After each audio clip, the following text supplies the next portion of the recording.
Welcome to Lab Life with the Air Force Research Laboratory. Hi, I'm Michelle. And I'm Kenneth. Hello, folks. Today we are joined by our commander, Major General Heather Pringle, to discuss AFRL's successes in 2022, her commander's priorities for 2023, and unravel the future of the digital thread concept. In 3, 2, 1. General Pringle, welcome to the podcast and Happy New Year. Happy New Year, Michelle. It's great to see you. Yeah, we're excited to have you back. And Kenneth and I know you've had a really busy 2022. And so now in 2023, we took a look back at last year's episode to see if there's any follow-up questions that we really have from you since we talked to you last on air. And we wanted to first check in with one of the goals you set last year. Maybe not what our listeners are expecting, but you set a goal for your son to gain 2 inches in height. Did he achieve that goal? Well, Michelle, it's great that you asked and great that you were paying attention and bringing that up again. So there's good news and bad news on this one. So yes, the good news is that he is in fact 2 inches taller this year. So he achieved that goal, strong effort by my son. The bad news is that he is a full-on preteen, a tween, if you will. So I'm living with that and the extra 2 inches, still shorter than mom. So I'm still on the good list for my son, but it's a fun adventure, as you can imagine. So I've got to ask then. So I know we have the objective of being 2 inches taller, but for this upcoming year, that is his objective to be taller than you by the end of it. I think he's still a couple years from that, but accelerating very quickly. Hey, we'll reach back. We'll talk about that later then. We'll have that pinned for a few years down the road, but good to know at least that the first objective was reached. That's great. Right. But speaking of objectives and resolutions, we know that many people across the world and within AFRL itself may make health and fitness a renewed priority for 2023. We noticed that you're wearing a fitness tracker as well. Is that part of AFRL's support of the USSF's or the United States Space Force's holistic health assessment? So I love contributing to the science that the AFRL scientists and engineers are creating every day. And this is one component of what the Space Force is looking at overall for their workforce, for their guardians. So it's really exciting that AFRL can contribute in some small way to this future holistic look, but the Space Force is taking a broader look. What AFRL is trying to accomplish is really understanding what are the components that you can get from an external measurement, whether it's a ring or a watch, and what does that tell the researcher about your fitness, your well-being, your resiliency, and your ability to perform? And so hopefully this is useful information as the Space Force goes forward and looks at fitness assessments, unit performance, and a whole host of things. But I do love being not only the commander, but also a participant in their studies. No, of course. I mean, I can say from personal use, I had my own watch for a while, the fitness tracker, and that was great, even just for personal, because I was able to see when I should stand up from my desk, how much did I run today, did I walk enough, and honestly, helping the further mission, like you said, I mean, really, it's a win-win. Absolutely. It keeps me honest, too. And so sometimes at the end of the day, I'm taking an extra lap around the block before I wind down for the evening. So it definitely has helped me up my game, and it's really exciting to partner with Dr. Christensen as well and see it through his eyes and how he's trying to advance the state of the art and get to that next level. Absolutely. And Dr. Christensen has been a guest on the podcast way back, I think, in 2019. Phenomenal. Listeners need to check him out and check out his AFRL Inspired talk. But speaking of being on the move, ma'am, we know you certainly racked up some frequent flyer miles last year, going to conferences, traveling to our AFRL locations across the globe and also places like Silicon Valley. Any visit highlights from last year or anything you're looking forward to this year? So coming out of telework and virtual meetings and a whole lot of COVID the year before, it was really great in 2022 to get out and see people face to face and have conferences in person. And so I was particularly excited by how much of the travel that I did aligned with my three goals: accelerate S&T, one lab, two services, and lead the best AFRL team. So, for example, in accelerating S&T, there were a couple opportunities that I had to meet with Q2B, a quantum conference in Silicon Valley, and talk about how we can better support what they're doing. We want to partner, we want to collaborate with a number of them, and we're looking for new opportunities. I went to the ITSIC, which is a training and education conference. It's the largest. It had 19,000 participants there, and I got to talk about training science and technology, what we're doing with live virtual constructive type simulations, and meet with a lot of our sister services and industry there. But for the one lab, two services, had a number of opportunities to partner with the Space Force, with our folks doing space domain awareness down in Maui, and listen to what they need and help break through some barriers for them. And of course, building the best team. There are so many opportunities to meet our folks, to understand what's going on in their world, but also build some new bridges or deepen some existing relationships. A couple examples are what we do with the test center, but also I got to go to Air University and meet with General Tullis, and we had a really great conversation about how the science and technology that we do helps them and can be a great partnership as they develop thought leaders in military art and science. And so it's a perfect marriage of our two missions and looking to deepen those ties. So overall, I would say there was more travel last year than in the past, but I think that's goodness. We needed to do that when we came out of COVID. And it was all aligned to the three priorities, which made it really impactful for our mission. And I'm curious, before we kind of look ahead to 2023, I kind of want to look back at something you mentioned on the top. So Q2B in Silicon Valley, what's it like working with folks there? A lot of people may wonder, these movers and shakers of the industry. I know a lot of people say you got to work with Silicon Valley. So when you got to talk to these people, again, what was that experience like? Was it really that kind of like, wow, this really eye-opening experience? Or were these people just brilliant folks that, well, we should be connecting with? Well, I'll say there's an energy when you come to Silicon Valley, and it's exciting to develop new things and see the fruits of your labor in a real tangible way. And so I would say there's a real motivation by many of the folks that we, all the team, met with to work with the lab, to work with scientists and engineers, because they know they're working on tough problems. They want to help our national security, and they want to further the state of the art. So I would say it's certainly not the only place where energy and new ideas are created, but it's one that we should be tied in with. It's very impactful in the world.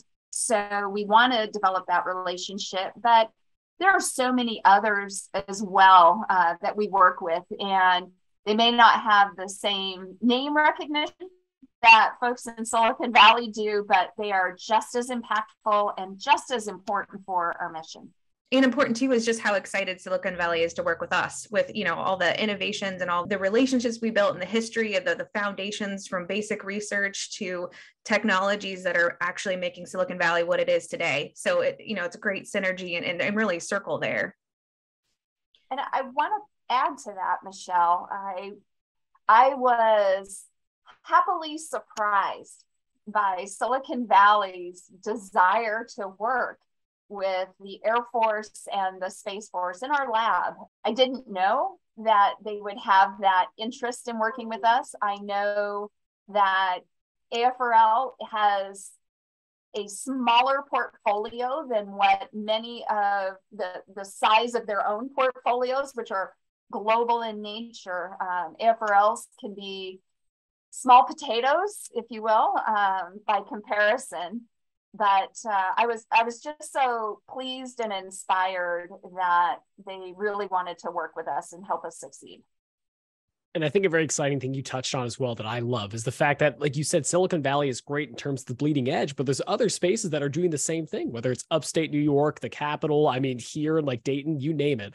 So the fact we can connect with them and help tell those stories and be part of it, I mean, that's what a privilege. Absolutely, Ken.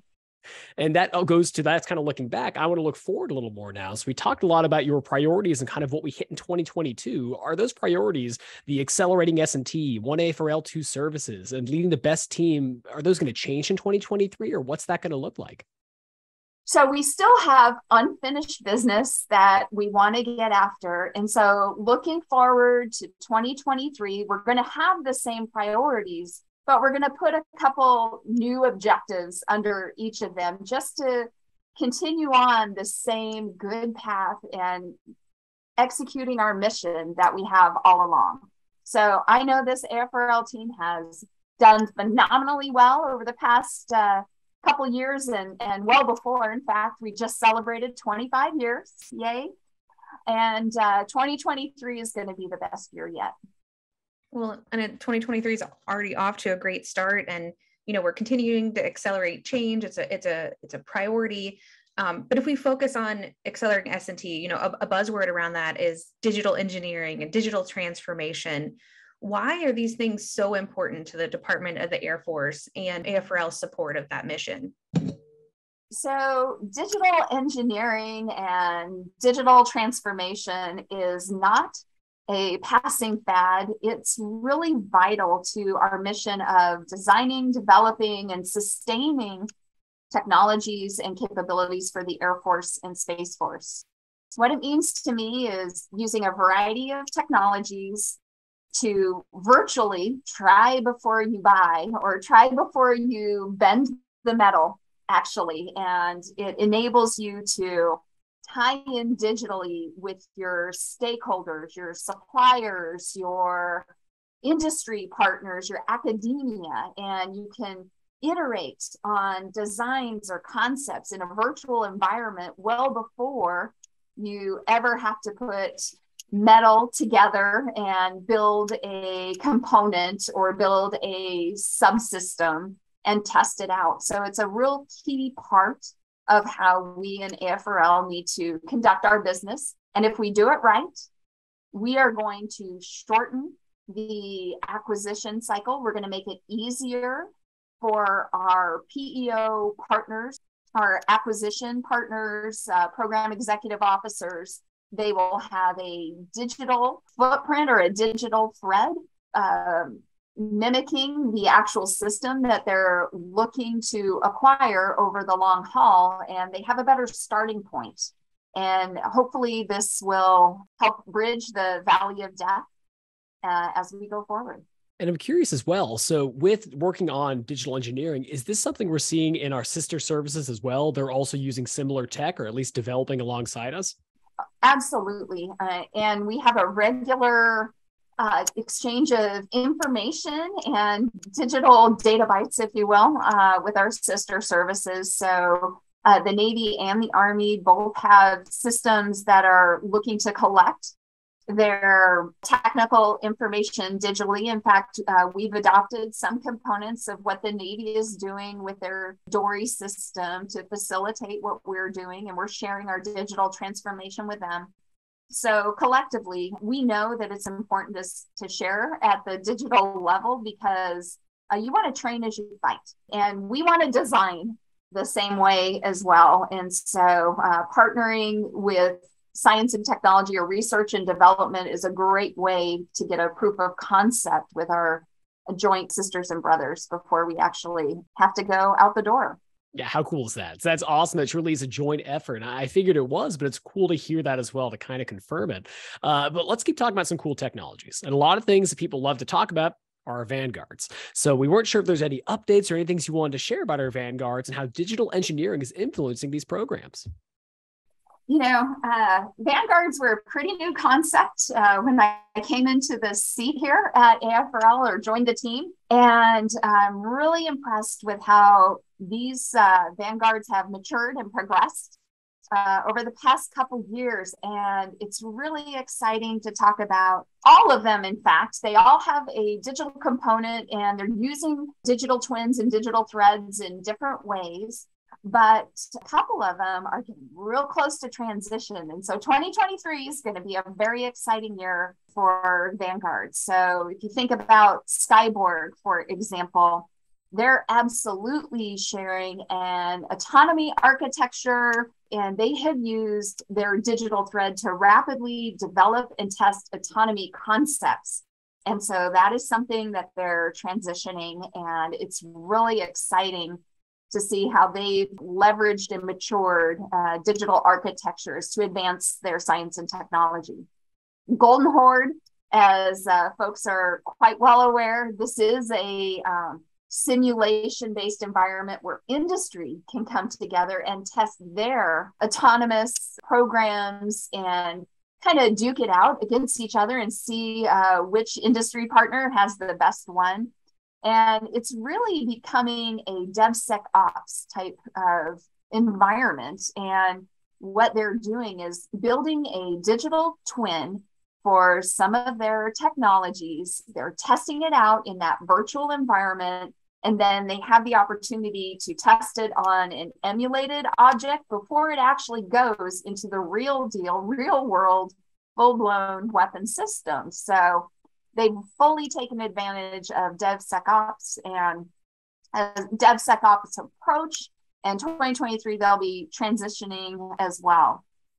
Rocket Cargo is still early in its program maturity. It was the fourth Vanguard to be announced and approved. They're taking advantage of digital transformation in characterizing rocket plumes and the aerodynamics and the data that they're collecting and sharing.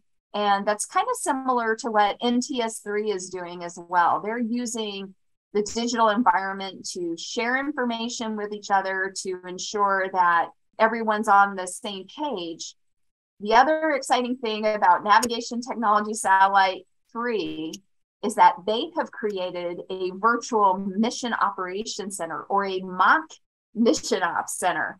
And what this allows is, again, they can try before they buy. They can run the system, they can run the whole mission and test out, find out where the mistakes are, find out where the glitches are, work them out before they actually go to launch. And of course, you know, NTS-3 is looking at a 2024 launch, but they're getting really close and we're excited for them. Well, that's an exciting update for, you know, our Vanguards that support both the Air Force and the United States Space Force. Really exciting stuff. We know Secretary Kendall says that we need to move fast, but in the right direction. So are things that AFRL is doing, goals and buckets of undertaking, you know, digital transformation that's going to help us move fast, but in the right direction?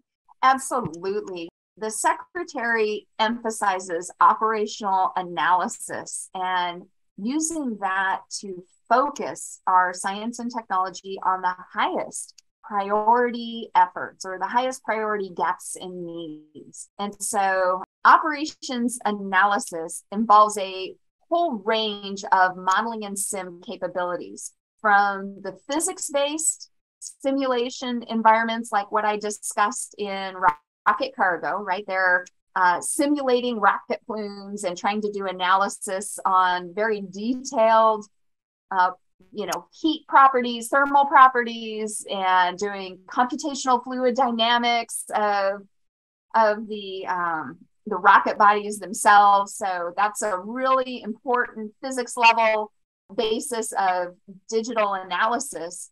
But it's also important to aggregate that up and look at mission analysis and campaign analysis. So, of course, AppSim is another tool that we use to focus our science and technology at a more of a mission level. And so that's been really helpful for our researchers as well. So those are just a couple examples, Michelle, of how we're using digital transformation, digital engineering, and digital threads to further our science and technology.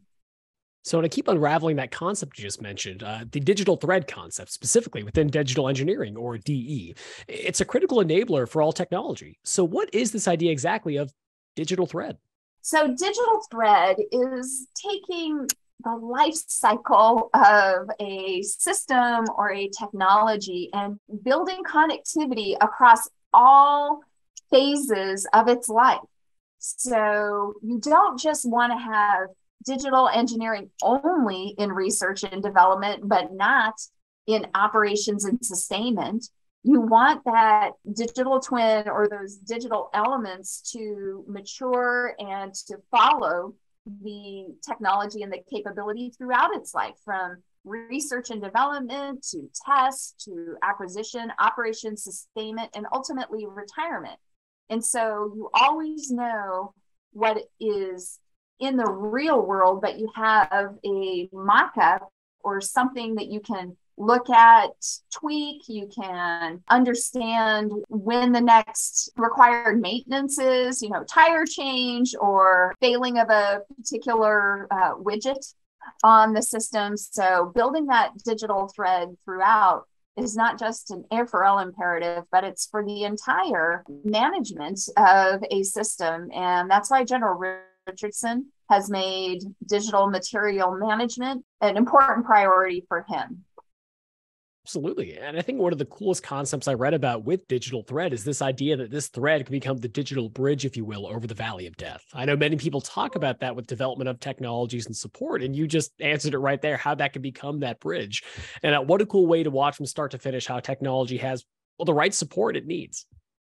Absolutely. And I'm really glad that General Richardson is continuing to emphasize the importance of a digital thread so that we can better partner with the Lifecycle Management Center, with the Test Center, Sustainment Center. It just makes it easier to partner, easier to share information. It even makes it easier for our engineers and our scientists and our acquirers to learn about the system, because as I said, you can play with it virtually without doing harm in the environment. And if you're thinking of some of the most powerful weapons that we have on this earth, that's even more important, because you're not going to have a lot of real world chances to do that. Well, I'm glad you mentioned the people too. Digital transformation, we can think about systems and computers all day and then the technology, but what are those without the people behind them? So as you've called them before, whether they're your unicorns or your alpha nerds, are they playing a role in AFRL's digital transformation? Well, first of all, they're embracing it, and they're really excited about this becoming real and using all the different opportunities that are being created. So whether it's a DART release, which is Dr. Greg, or the Digital War Room's new effort, they're releasing new capabilities to make research faster, to support better decisions, to streamline transitions, or to have low friction operations and business. I love that one, low friction. Who can argue that? But the workforce is participating in monthly digital dialogues, or they might even have them more frequently than that. There's a lot of content available for everyone to train on digital transformation. And I can tell by the commentary online that it's really being embraced. And so I see a lot of excitement across the workforce. And Michelle and Kenneth, I'm also very proud that a year ago, we tried to stand up this one AFRL team on CHES. And my goal was to achieve 5,000 of AFRL members on this team sometime before May or June, I think it was. And I didn't achieve that goal. I had a brilliant failure. I made it a goal, but I didn't quite get there. I think we were just barely 3,800. But by the end of the year, by mid-October of this year, we have 12,000 AFRL personnel on our one AFRL team. And that is fantastic. So we don't have to use mass emails in a serial clog your inbox kind of way to reach all of our unicorns and alpha nerds. And folks are engaging in dialogue. They're asking each other, how can I learn more about this capability? Who can connect me to something? And I make a lot of announcements on there. So really excited. There's so many aspects of digital transformation, digital threads, digital connectivity. I think we're just barely scratching the surface of how we can use everything from Teams to AppSim and supercomputing. There's just a lot we can do, and we're having the team ready and embracing it is step one. And I think we've got that. And step two is getting those tools. And that's what the Digital War Room is doing. And I'll just make one last little comment. So I stood up the Digital War Room to add some energy to our efforts and really accelerate where we were going with the digital transformation. And I highly applaud Dr. Greg and the War Room team for getting us so far down this path. And we are on the cusp. We're really close to having a full up digital directorate. So in 2023, stay tuned. We're going to have a digital directorate that is a full-blown organization part of AFRL. And so kudos to the Digital War Room team for getting that started. Hey, not only what a cool announcement there, but also just so inspiring to hear that not only did you shatter those goals with those people joining the One AFRL team, but to see how exciting that is transitioning to 2023. So that's amazing. I want to make sure that we have this moment too. If there's any final messages you want to give to not only our fans, but AFRL for 2023, any things you're looking forward to, or just kind of a nice statement to hear as we start off the year. The floor is yours, ma'am. Thank you again. Thanks for having me. I always love catching up with you two. It's always a fun time. I would say 2022, it's so hard to beat with the amazing efforts that all of AFRL did. And I could talk about all the contracts that were awarded, all the people that were hired, all the obligated money. The teams have done phenomenally well. They did a huge push post-COVID to get out there and connect with new industry partners, new academia partners. It was really great to see, even on the international side, a lot of new partnerships, the Windows on Science efforts, the visiting professors that come over and visit some of our labs. That was through the roof, the number of Windows on Science efforts that we had. So it's really a tough year to beat, but I know we will. I know we are ready for whatever 2023 throws at us, and we will maintain our focus on the three priorities: accelerate S&T, one lab, two services, and lead the best AFRL team. And we can always bring in whatever those changes are, and we can adapt to each of them. We have a little bit of unfinished business. For example, we're going to focus on more digital. We're going to have our digital directorate. We're going to transition a couple of Vanguards. That's really exciting. And, we'll adapt to anything else that comes down the pike. So I just want to say I'm so proud of AFRL and everything that the team does. And particularly the fact that the team emerged from COVID stronger than they were before. We didn't let COVID get us down. We're better, stronger, more focused, and ready to support the warfighter. Well, thank you so much, ma'am. It's always a pleasure to speak with you. That was such an inspiring message to end with. So, I can't top that myself. So we'll look forward to talking to you again later in the year and hearing more of these wonderful updates you've laid out for us. Thank you again. Thanks for having me, Kenneth. Thanks for having me, Michelle. It's great to see you both, and happy 2023. Make sure to follow us on social media at Facebook, Twitter, LinkedIn, Instagram, and YouTube at AF Research Lab. And remember, stay curious. Logging off.